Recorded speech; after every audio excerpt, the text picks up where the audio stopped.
ভাদরী মশাই বললেন, কাজ তো প্রায় শেষ। একটা ধাঁধা ছিল অবশ্যই, তবে নৈনিতালে ফোন করে যা শুনলুম তাতে সেটাও মিটে গেছে। তাই? হ্যাঁ, নিন, 12টা বাজতে চলল। রঘুনন্দন হয়তো এখনই এসে পড়বে। 12টা নয়, রঘুনন্দন আর রাধিকা একটাই ফিরে এলো। আমরা তিনজন ড্রয়িং রুমে বসে গল্প করছিলুম। একই সঙ্গে লাঞ্চের ঘণ্টা আর বাড়ির চত্বরে গাড়ি ঢোকার শব্দ শুনে বাইরে বেরিয়ে এসে দেখলুম ওরা গাড়ি থেকে নামছে। ভাদরী মশাই বললেন, মিশ্রজিকে কেমন দেখলেন? অবস্থা আরও স্টেবিলাইজ করেছে তো? রঘুনন্দন সিঁড়ি দিয়ে দোতলায় উঠতে উঠতে বললেন, হ্যাঁ বলছি। জনার্দন, এক্ষুনি খেতে দিতে বলো, খেয়েই আবার বেরুতে হবে। মিশ্রজি সম্পর্কে যা কিছু খবর তা খেতে বসেই পাওয়া গেল। তার কথা এখনো জড়িয়ে যাচ্ছে। হাতে আর পায়ে সারাও বিশেষ ফেরেনি, তবে জেনারেল কন্ডিশন নাকি আগের চেয়ে অনেক ভালো। সম্ভবত আজ বিকেলেই তাকে ক্যাবিনে পাঠিয়ে দেওয়া হবে। ভাদুরী মশাই বললেন, মিউজিয়ামের খবর কি? ডিএম আসছেন তো? হ্যাঁ, ডিএম তো আসছেনই। একটু আগে খবর পেলুম যে দিল্লি থেকেও আমাদের মিনিস্ট্রি অফ কালচারের সেক্রেটারি সাহেব আসছেন। ডেলিগেশনের সঙ্গে তিনিও থাকবেন। সে তো মস্ত খবর। মিনিস্ট্রি অফ কালচারের সেক্রেটারি এসে নিজের চোখে মিউজিয়ামটা দেখে যান। তাতে সেন্টার থেকেও ভালো রকমের একটা গ্র্যান্ট হয়তো পাওয়া যেতে পারে। ওদের রিসিভ করার ব্যবস্থা সব ঠিক আছে তো? হ্যাঁ, তা আছে। তাছাড়া নিজে দাঁড়িয়ে থেকে মিউজিয়ামের ঘরগুলো একেবারে ঝকঝকে তকতকে করিয়ে রেখেছি। খাতাপত্রও সব একেবারে আপ টু ডেট করে রাখা হলো। বাবুরা আশা করছি খুশিই হবেন। হ্যাঁ, now let us wait and see. আমি আর রাধিকা তো এখনই ফের ওখানে চলে যাব। দেখি যদি কোথাও কিছু ফিনিশিং টাচ দেবার থাকে। রাধিকা বলল, আমরা বেরিয়ে যাচ্ছি বলে আপনাদের তাড়াহুড়ো করার দরকার নেই। আপনারা ধীরে সুস্থেই খান। কিন্তু যাদের বাড়িতে আছি তারা বেরিয়ে যাবেন আর অতিথিরা বসে বসে খেতে থাকবে, এটা ভালো দেখায় না বলে আমরাও চটপট খাওয়া চুকিয়ে উঠে পড়লুম। তারপর রঘুনন্দন আর রাধিকা যখন ফের গাড়িতে উঠতে চাচ্ছেন তখন ভাদরী মশাই বললেন, ছুটির দিনে সেই আপনাদের মিউজিয়াম তো খোলা রাখতেই হলো, তা একটু বেশি সময় পর্যন্ত কি খোলা রাখা যায়? কেন, আপনারা ওখানে যাবেন? যদি যান তো খোলা রাখতে পারি। কখন যাবেন? এই ধরুন 8টা নাগাদ। ঠিক আছে, চলে আসুন। আমাদের ভিজিটাররা বিদায় নেবার পরে আমাকে অবশ্য আরেকবার নার্সিংহোমে যেতে হবে, তবে বাই দ্যাট টাইম নার্সিংহোম থেকে আমিও ওখানে পৌঁছে যেতে পারবো। গাড়িতে উঠে রঘুনন্দনরা বাড়ি থেকে বেরিয়ে গেল। আমরা দোতলায় উঠে এলুম। নিজের ঘরে ঢোকার আগে ভাদরী মশাই বললেন, আপনারা একটু বিশ্রাম করে নিন, এখন তো 1:45 বাজে। 3টে নাগাদ আমরা বেরিয়ে পড়ব। সদানন্দবাবু বললেন, মন্দির তো শুনেছি খুব কাছে নয়। এদিকে ওরা দুজনে তো গাড়ি নিয়ে বেরিয়ে গেল, আমরা তাহলে কিসে করে যাব? ভাদরী মশাই বললেন, ও নিয়ে ভাববেন না, অটো আছে, ট্যাক্সি আছে। বাড়ির গাড়িতেই যে যেতে হবে তার কোনো মানে নেই। কথাটা বলে ঘরে ঢুকে ভাদরী মশাই দরজা বন্ধ করে দিলেন। বারান্দা থেকে আমরাও আমাদের ঘরে ঢুকে পড়লুম। খানিক বাদেই দরজায় টোকা পড়ল। ভাদরী মশাই তার ঘরের দরজা বন্ধ করে দিয়েছেন, কিন্তু আমরা আমাদের দরজা খোলাই রেখেছি। বিছানা থেকেই তাই বললাম, কাম ইন। পর্দা সরিয়ে ঘরে ঢুকলো জনার্দন, হাতে জল ভর্তি কাঁচের জগ। ঘরের এক কোণে ছোট্ট একটা টেবিল রয়েছে, জগটা তার উপর নামিয়ে রাখলো। কিন্তু তারপরেও ঘর থেকে বেরিয়ে গেল না, চুপ করে দাঁড়িয়ে রইল। মুখ দেখে মনে হলো কিছু বলতে চায়। কি বলাটা উচিত হবে সেটা বুঝে উঠতে পারছিলুম না। বললুম, কিছু বলবে? জি মালিক। খুবই সংকুচিত গলায় জনার্দন বলল, পরশু রোজ আপনারা এখানে এলেন, লেকিন ওখানে তো মন্দিরে গেলেন না। কোন মন্দির? বিন্ধেশ্বরী মাইজির মন্দির। বিশ্বাস নাই?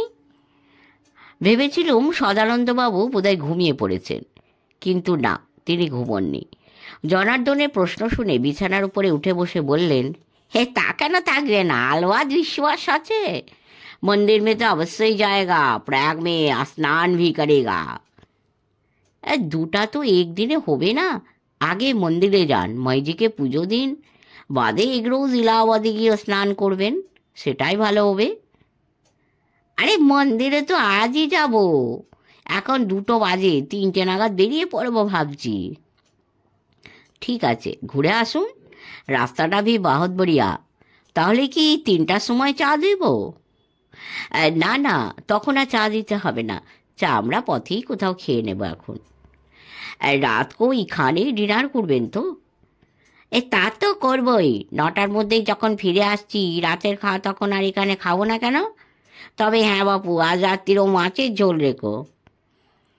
জনার্দনের মুখে এতক্ষণে সেই চতুর হাসিটা ফুটল। বলল, হ্যাঁ জি, জরুর থাকবে। তাহলে এক কাজ করো, রাত্রিরে আমার জন্য ভাতের ব্যবস্থা রেখো, বুঝলে? এই মাছের ঝোল থাকছে, তখন আর রুটি খাবো না। হাসি মুখেই ঘর থেকে বেরিয়ে গেল জনার্দন। সদানন্দবাবু বললেন, a very loyal and hardworking man. আরও খানিকক্ষণ বিশ্রাম নিয়ে আমরা বিছানা থেকে উঠে পড়লুম। চোখে মুখে জল ছিটলুম, পোশাক পাল্টালুম। তারপর যখন ভাদুরী মশাইয়ের ঘরের দরজায় গিয়ে টোকা দিলুম, তখন ঠিক 3টে বাজে। ভাদুরী মশাই তৈরি হয়েই ছিলেন। একতলায় নেমে ডাইনিং হলে জনার্দনকে পাওয়া গেল। তাকে বললুম যে আমরা বেরুচ্ছি, তবে 9টার মধ্যেই ফিরে আসব। বড় রাস্তায় পৌঁছে একটা ট্যাক্সি নিয়ে নিল আমরা। এখানে ট্যাক্সি বলে আলাদা কিছু নেই, প্রাইভেট গাড়ি ট্যাক্সি খাটে। গাড়িতে ওঠার আগে ড্রাইভারকে বলে নিলুম যে মন্দিরে আমরা বেশিক্ষণ থাকব না, আধ ঘন্টার মতো সেখানে থেকে আবার তারই গাড়িতে মির্জাপুরে ফিরে আসব। মির্জাপুর থেকে যারা বিন্ধেশ্বরী মন্দিরে গেছেন তারা জানেন যে শহরে চৌহদ্দি ছাড়াবার একটু পরেই শুরু হয়ে যায় পাহাড়িয়া পথ। এই পাহাড়িয়া পথটুকু ভারী সুন্দর। সদানন্দবাবু বললেন, এ ভাগ্যিস আপনাদের সঙ্গে এসেছিলুম, নইলে তো সব দেখাই হতো না। আমি বললুম, রাস্তাটা যে সুন্দর সে কথা জনার্দনও বলছিল বটে। ভাদুরী মশাই বললেন, জনার্দন, আমরা যে আজ মন্দিরে আসবো তা সে জানে নাকি? না, জানতো না, তবে আজ এসে বলছিল যে মন্দিরটা আমাদের একবার দেখে আসা উচিত। আমরা যে মন্দির দেখতে বেরিয়েছি তা সে জানে? জানে বই কি, কখন ফিরবো তাও জানে। হ্যাঁ জানে, আমি ডাইনিং হলে গিয়ে তাকে জানিয়ে এসেছি যে 9টা নাগাদ ফিরব। সদানন্দবাবু বললেন, এই নিচে নামার আগেই তো এই নিয়ে কথা হচ্ছিল, তখন আমিও তাকে বলেছি, মশাই 9টা নাগাদ ফিরে এসে মাছের ঝোল দিয়ে ভাত খাবো, মাছ যখন রয়েছে তখন আর রুটি খাচ্ছি না। অর্থাৎ সে জানে যে 3টে থেকে 9টা, এই 6 ঘন্টা আমরা বাড়িতে থাকবো না। কেমন? তারপর আমাদের জবাবের জন্য অপেক্ষা না করে বললেন, ওদিকে রঘুনন্দন আর রাধিকাও বাড়ি থেকে বেরিয়ে গেছে, ফিরতে তাদেরও দেরি হবে, অর্থাৎ বাড়ি একদম ফাঁকা। সদানন্দবাবু বললেন, এই ফাঁকা বলছেন কেন? জনার্দনই তো রয়েছে, তাছাড়া রাঁধুনি, বামুন আর বাবুর চিঠিও তো রয়েছে দেখলুম। ভাদুরী মশাই এরপরে আর বেশি কিছু বললেন না, চুপ করে গেলেন। একটু বাদে এক জায়গায় গাড়ি থামিয়ে ড্রাইভার বলল, মন্দিরের একেবারে সামনে তো গাড়ি নিয়ে যেতে দেবে না, আমি এখানেই গাড়ি রাখছি, আপনারা গিয়ে ঘুরে আসুন। কেন যে মন্দিরের একেবারে সামনে গাড়ি রাখার নিয়ম নেই, খানিক এগিয়েই তা বোঝা গেল। দূর থেকে চিৎকার চেঁচামেচির আওয়াজ পাওয়া যাচ্ছিল। একেবারে কাছে গিয়ে দেখলুম বেজায় ভিড়। ভিড় নাকি কোনোদিনই কিছু কম হয় না, তার উপরে আবার আজ রবিবার বলে পুণ্যার্থীদের লম্বা লাইন পড়ে গেছে। ইতিমধ্যে জনা কয়েক পাণ্ডা এসে আমাদের ঘিরে ধরেছিল। তাদের মধ্যে থেকে একজনকে বেছে নিয়ে সদানন্দবাবুকে তার হাতে সঁপে দিয়ে ভাদুরী মশাই বললেন, যান বোস মশাই, পুজো দিয়ে আসুন, তবে দেরি করবেন না, আমার একটু তাড়া আছে, যত তাড়াতাড়ি পারেন বেরিয়ে আসবেন। সে কি, আপনারা ভেতরে যাবেন না? আর একদিন যাব, আজ শরীরটা বিশেষ ভালো নেই, আপনি ঘুরে আসুন, কিরণবাবু আর আমি এখানেই আপনার জন্য অপেক্ষা করব। পাণ্ডার সঙ্গে সদানন্দবাবু ভিতরে ঢুকে গেলেন। ভাদুড়ি মশাইকে একটু চিন্তিত মনে হচ্ছিল। বললুম, এই কি ভাবছেন বলুন তো? ভাবছি যে আমাদের মানে আমরা কখন ফিরব। জনার্দনকে সেটা জানিয়ে দিয়ে বোধহয় ভালো কাজ হয়নি। এ কথা কেন বলছেন? সেটা আপনার আন্দাজ করা উচিত। জনার্দন যখন জেনে গেছে যে রাত 9টার আগে ফিরছি না, আর রঘুনন্দনদেরও আজ যখন ফিরতে দেরি হবে, তখন এই সময়ের মধ্যে সে হয়তো বাইরের কাউকে বাড়িতে আসতে বলতে পারে। একটুক্ষণ চুপ করে ভাদুড়ি মশাই বললেন, অবশ্য আমারও এটা একটা আন্দাজ ছাড়া কিছুই নয়। তবে কিনা আন্দাজটা ঠিক কিনা তাও তো জানা দরকার। ভাবছি সদানন্দবাবু মন্দির থেকে বেরোলেই আমরা বাড়ি ফিরব। বাড়ি ফিরলুম 6টার মধ্যেই। বাগান পেরিয়ে বারান্দায় উঠতেই চোখে পড়ল যে ড্রয়িং রুম থেকে ট্রাউজার আর শার্ট পরা একজন লোককে নিয়ে জনার্দন বেরিয়ে আসছে। লোকটির বয়স বেশি নয়, এ বাড়িতে একে আগে কখনো দেখিনি।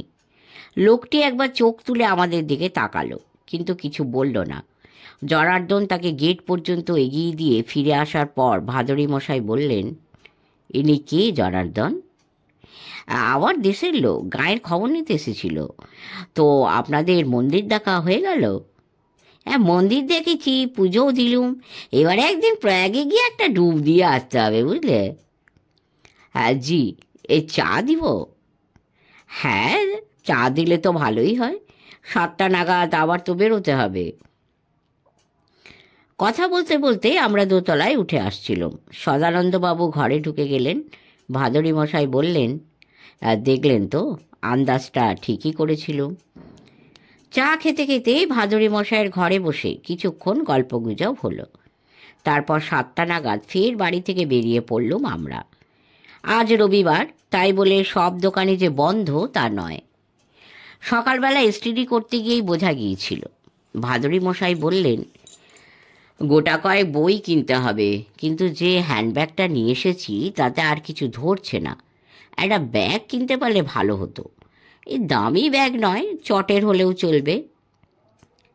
সেটা কেনা হলো, সেই সঙ্গে কিছু হিন্দি আর ইংরেজি ম্যাগাজিন। ভাদুড়ি মশাই সেগুলোকে তার চটের থলের মধ্যে ঢুকিয়ে নিলেন। তারপর আরও কিছুক্ষণ ঘোরাঘুরি করে বললেন, 7:45 বাজে, চলুন এবারে একটা অটো রিক্সা ধরা যাক। 8টার মধ্যে মিউজিয়ামে পৌঁছতে হবে। রঘুনন্দন তো নার্সিংহোম থেকে 8টার মধ্যেই ওখানে চলে আসবে বলেছিল। রঘুনন্দন আর রাধিকা সত্যিই অপেক্ষা করছিল আমাদের জন্য। নন্দন মিউজিয়ামের গেটের কাছেই দাঁড়িয়েছিল তারা। রাধিকা বলল, আমরা এখানে মিনিট 10 আগেই পৌঁছে গেছি, চলুন ভিতরে ঢুকে কথা হবে। মিউজিয়ামে যে ঘরে গিয়ে সবাই বসলুম, বোঝাই যায় যে সেটি এখানকার কনফারেন্স রুম। মস্ত একটা লম্বাটে টেবিলের দুদিকে 15-20 চেয়ার। টেবিলটিকে ধপধপে একটা সাদা চাদর দিয়ে ঢেকে রাখা হয়েছে। গোটা কয়েক ফুলদানিতে ফুলও রয়েছে কয়েক গুচ্ছ। বিকেলে যারা এসেছিলেন সেই মান্য অতিথিদের জন্যই যে এই ফুলসজ্জা, সেটা আন্দাজ করতে কোনো অসুবিধা নেই। রঘুনন্দন বলল, হ্যাঁ, ভালোই ভালোই সব মিটে গেছে। ভাদুড়ি মশাই জিজ্ঞেস করলেন, মিশ্রজি কেমন আছেন? সেটাই সবচেয়ে ভালো খবর। আজই বিকেলে ওকে আইসিইউ থেকে ক্যাবিনে নিয়ে আসা হয়েছে। ডক্টর আহমেদ বললেন, ইচ্ছে করলে আমরা ওকে বাড়িতেও নিয়ে যেতে পারি, তবে সেটা কাল সকালে নিলেই ভালো হয়। রাতটা বরং ক্যাবিনেই থাকুন। ভাদুড়ি মশাই বললেন, ডক্টর চতুর্বেদী কি বললেন? তাঁরও সেই মত? তিনি বলছেন, দাদু is completely out of danger now. হাত আর পা দুটোই চমৎকার নাড়তে পারছেন। কথা অবশ্য এখনও ঠিকমতো বলতে পারছেন না, তবে যেমন ডক্টর আহমেদ তেমনি ডক্টর চতুর্বেদীও বলছেন সেটাও এর মধ্যে পেরে যাওয়া উচিত ছিল। দেখি, কাল সকালেই তো ওকে বাড়িতে নিয়ে যাচ্ছি, এর মধ্যে হয়তো কথারও একটু উন্নতি হবে। Let us hope so. এছাড়া আর কি বা বলতে পারি, বললেন ভাদুড়ি মশাই। রাধিকা বলল, বাই দ্য ওয়ে, যে ফরেন ডেলিগেশন এসেছিল তার মেম্বাররা তো মিউজিয়াম দেখে দারুণ খুশি। ডেলিগেশনের লিডার তো আমাদের ভিজিটার্স বুকে লিখেই দিয়েছেন যে প্রাইভেট উদ্যোগে এমন একটা মিউজিয়াম এদেশে গড়ে তোলা হয়েছে, তারা ভাবতেও পারেননি। আর মিনিস্ট্রি অফ কালচারের সেক্রেটারি, তিনি কি বললেন? রঘুনন্দন বলল, হ্যাঁ, তিনিও উচ্ছ্বসিত। বললেন আপাতত $1,05,000 তিনি স্যাংশন করে দেবেন। হ্যাঁ, যাচ্ছলে, মিউজিয়ামটা তো আমরা দেখিনি, একটু ঘুরে দেখলে হয়। হ্যাঁ, একটু বাদেই তো আমরা বাড়ি ফিরব, তার মধ্যে আপনারা কিছুই দেখে উঠতে পারবেন না। কাল বরং হাতে সময় নিয়ে আসুন, তখন খুঁটিয়ে খুঁটিয়ে সব দেখবেন। আর তাছাড়া গাইডকে তো আজকের মতো ছুটি দিয়ে দিয়েছি, সে থাকলে আপনাদের সব বুঝিয়ে বলতে পারত। ভাদুরী মশাই চেয়ার ছেড়ে উঠে দাঁড়িয়ে বললেন, আমার অবশ্য গাইডের দরকার হয় না। 5 বছর আগে যখন এসেছিলুম তখন মিশ্রজি নিজেই আমাকে ঘুরিয়ে ঘুরিয়ে সব দেখিয়েছিলেন। তাই আমি বরং ওয়েস্ট বেঙ্গল থেকে পাওয়া স্টোন এজের সেই কুড়ুলটা আর একবার দেখে আসি। সেটা আছে তো? হ্যাঁ, অবশ্যই আছে। সেটা দেখতেই তো জিওলজির অধ্যাপক আর ছাত্ররা দিল্লি থেকে এখানে ছুটে আসে। তাহলে আপনারা বসে গল্প করুন, স্রেফ সেইটা দেখেই আমি চলে আসব। মিনিট 5-7 বেশি লাগবে না। তা 5-7 মিনিট না হোক, মিনিট 10 মধ্যেই ঘুরে এলেন ভাদুরী মশাই। বললেন, ওপর ওপর একবার চোখ বুলিয়ে নিলুম, এক্সিবিটের সংখ্যা মনে হলো বিস্তর বেড়ে গেছে। হ্যাঁ, তা বেড়েছে, তবে সবই যে হাজার হাজার বছরের পুরনো তা কিন্তু ভাববেন না। 200-500 বছর আগেকার পাথুরে ইউটেন্সিলও প্রচুর এসেছে, ফ্রম অল ওভার ইন্ডিয়া। কাল এসে সব দেখবো এখন। ভাদুরী মশাই তার হাতঘড়ির দিকে তাকিয়ে বললেন, ওরে বাবা, 8:30 বাজে, এবারে তাহলে বাড়ি ফেরা যাক। 9টা নাগাদ একটা ফোন আসার কথা আছে। নাইট গার্ডদের ডেকে মিউজিয়াম বন্ধ করতে বলল রঘুনন্দন। তারপর আমাদের দিকে তাকিয়ে বলল, সব বন্ধ না করে তো বেরোতে পারছি না। আপনাদের যখন তাড়া রয়েছে তখন গাড়িটা নিয়ে আপনারা বরং বাড়ি চলে যান। খানিক বাদে আমরা একটা অটো নিয়ে যাচ্ছি। বাড়ির মধ্যে যে ফোন বাজছে গেটের সামনে পৌঁছেই সেটা শুনতে পেয়েছিল। সঙ্গে সঙ্গে আমার হাতে তার চটের থলিটা ধরিয়ে দিয়ে ভাদুরী মশাই বললেন, ভাড়া মিটিয়ে এটা নিয়ে ওপরে চলে যান, আমি ফোনটা ধরেই ওপরে উঠছি। বলে লম্বা লম্বা পা ফেলে সামনে জমিটুকু পেরিয়ে বারান্দায় উঠে তিনি ড্রয়িং রুমের দিকে চলে গেলেন। উপরে এলেন মিনিট 5 বাদে। এসে বললেন, যোগীশ্বরের কাণ্ড দেখুন, বলেছিল 9টা নাগাদ ফোন করবে, অথচ 9টা বাজতে এখনও 5 মিনিট বাকি। জনার্দনের কাছে শুনলুম 8:30তেও একবার ফোন করেছিল। কি বললেন? হ্যাঁ, কি আর বলবে, যা ভেবেছিলুম তাই বলল। এ তো আমি জানতুমই। কি জানতেন? জানতুম যে আঙুলের কোনো ছাপই ওরা পাবে না, পায়ও নি। তার মানে কি এই যে হাতে রবারে দস্তানা পরে চোর ও ঘরে ঢুকেছিল? হ্যাঁ, তা তো হতেই পারে, কিন্তু চোর এসেছিল এই খবর পেয়ে মিশ্রজি যখন লাইব্রেরি ঘরে ঢোকেন তখন তিনি তো আর রবারে দস্তানা পরেননি। তার আঙুলে ছাপই বা তাহলে পাওয়া গেল না কেন? হ্যাঁ, তাও তো বটে, কেন পাওয়া গেল না সেটা বোঝা তো খুব শক্ত নয় কিরণবাবু। কলকাতা থেকে আমরা এখানে এসে পৌঁছাবার আগেই কেউ নিশ্চয়ই লাইব্রেরি ঘরে ঢুকে একটা শুকনো কাপড় দিয়ে তাবৎ ফিঙ্গারপ্রিন্ট মুছে সাফ করে দিয়েছে। গাড়ি ঢোকার শব্দ পেয়ে বুঝলুম রঘুনন্দনরা ফিরেছে। ডিনারের ঘণ্টাও একেবারে সঙ্গে সঙ্গেই বেজে উঠল।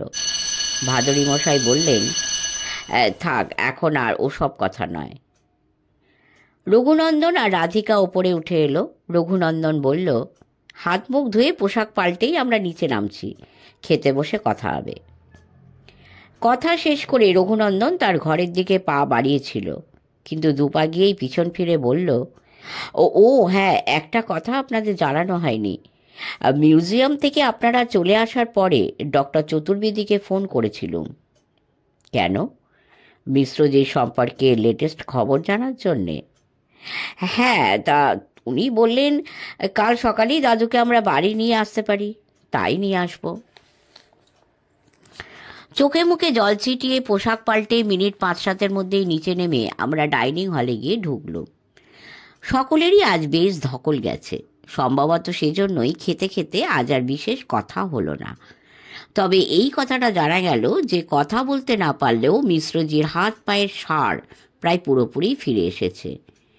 ক্যাবিনে ট্রান্সফার করার পরে নার্স তার হাতে একটা পেন্সিল ধরিয়ে দিয়েছিল। সেই পেন্সিল দিয়ে মিশ্রজি এক টুকরো কাগজে নাকি কাঁপা কাঁপা হাতে এটাও লিখতে পেরেছেন যে তিনি এখন বাড়ি ফিরতে চান। শুনে ভাদুড়ি মশাই বললেন, এ তো দারুণ খবর। ডিনার চুকে যাওয়ার পর উপরে এসে সদানন্দবাবু বললেন যে তাঁর বড্ড ঘুম পেয়েছে। আমি তো আর দাঁড়াতে পারছি না মশাই। ভাদুড়ি মশাই বললেন, বেশ তো, ঘরে গিয়ে শুয়ে পড়ুন।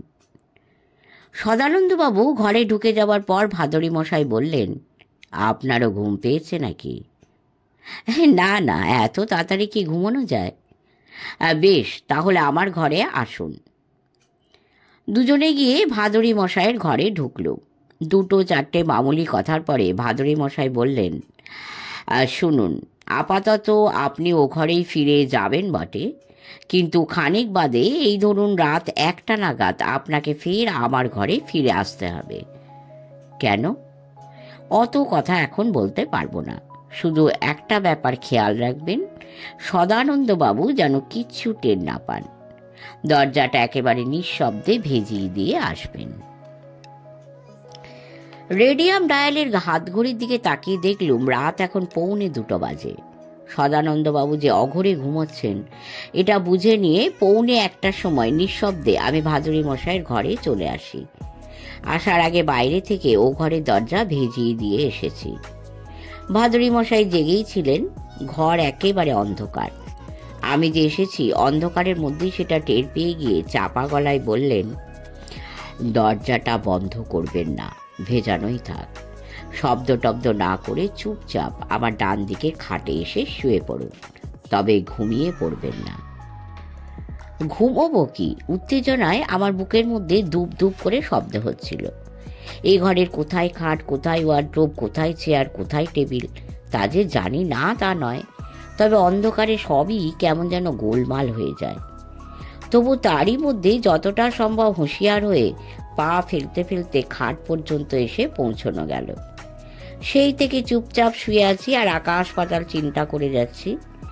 ভাদুড়ি মশাই কেন যে আমাকে এই ঘরে এসে শুতে বললেন এখনো পর্যন্ত তার কিছুই আমি জানি না। একটু আগে একটা কুকুর কোথাও ডেকে উঠেছিল, তারপরে আর কোথাও কোনো শব্দ নেই। উত্তরবঙ্গের মুকুন্দপুর আর গিরিডির মহেশ মুন্ডার কথা মনে পড়ল। সেখানেও ঠিক এইভাবেই আমাদের রাত জাগতে হয়েছিল। এখানেও কি তেমন কিছু ঘটবে? যেমন ও ঘরের দরজাটা বাইরে থেকে ভেজিয়ে দিয়ে এসেছি, তেমনই এই ঘরের দরজাতেও ভিতর থেকে ছিটকিনি তুলে দিইনি। তবে কেন যে ভাদুড়ি মশাই দরজাটা স্রেফ ভেজিয়ে রাখতে বললেন সেটা বুঝতে পারছি না। তিনি কি ধরেই নিয়েছেন যে এমন কেউ আজ এ ঘরে এসে ঢুকবে দরজাটা যার জন্য খুলে রাখা দরকার? তাই যদি হয় তো সে কি? দূরে কোথাও একটা পেটা ঘড়িতে 2টো বাজল। অন্ধকারটা ইতিমধ্যে চোখে অনেকটাই সয়ে এসেছিল। দরজাটা যে কোথায় সেটা জানি। সেই দিকে চোখ রেখে একেবারে নিষ্পন্দ শুয়ে আছি।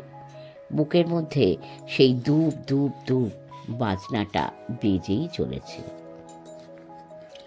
হঠাৎ খুট করে সামান্য আওয়াজটা হলো। সেটা অবশ্য দরজার দিক থেকে আসেনি, এসেছে বারান্দার দিকের জানলা থেকে। নিঃশব্দে সেদিকে তাকাতেই যা চোখে পড়ল তাতে হৃৎপিণ্ডটা যেন হঠাৎই একটা লাফ মেরে আমার গলার কাছে। মুখ দিয়ে অবশ্য কোনো শব্দ বার হলো না। দম বন্ধ করে দেখতে লাগলুম যে জানলার গ্রিলটা আস্তে আস্তে ফ্রেম থেকে সরে যাচ্ছে। পরক্ষণেই একটা ছায়ামূর্তি খোলা জানালা দিয়ে আমাদের ঘরের মধ্যে নেমে এলো। কিন্তু নেমেই যে সে ডান হাত দিয়ে ঢেকে ফেলল তার চোখ, তার কারণ আর কিছুই নয়। 4 সেলের একটা জোরালো টর্চের আলোয় তার চোখ হঠাৎ ধাঁধিয়ে গেছে। বাঁ হাতের টর্চ, ডান হাতের রিভলভার। চাপা কিন্তু কঠিন গলায় ভাদুড়ি মশাই বললেন, নো মাংকি ট্রিক্স। চোখ থেকে হাত নামাও, তারপর যেভাবে দাঁড়িয়ে আছো ঠিক সেভাবেই দাঁড়িয়ে থাকো। পালাবার চেষ্টা করলেই আমি গুলি চালাবো। কিরণবাবু, বেড ল্যাম্পের সুইচটা আপনার মাথার কাছেই রয়েছে, ওটা টিপে দিন। সুইচ টিপতেই আলো জ্বলে উঠল। যে লোকটি ঘরে ঢুকেছে এতক্ষণে স্পষ্ট দেখতে পেলুম তাকে। দেখে চমকে উঠলুম। আজই বিকেলে মন্দির থেকে বাড়িতে ফিরে একেই ড্রয়িং রুম থেকে বেরিয়ে আসতে দেখেছিল। জনার্দন বলেছিল এই তার দেশের লোক। পরনে চেক কাটা একটা গাঢ় লাল রঙের শার্ট আর ছাই রঙের ট্রাউজার্স। বয়স মনে হলো বছর 30-এর মতো হবে।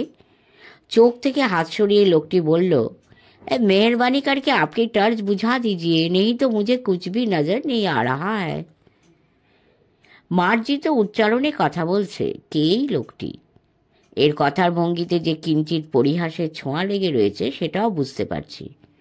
টর্চ নিভিয়ে ভাদরী মশাই বললেন, কে তুমি?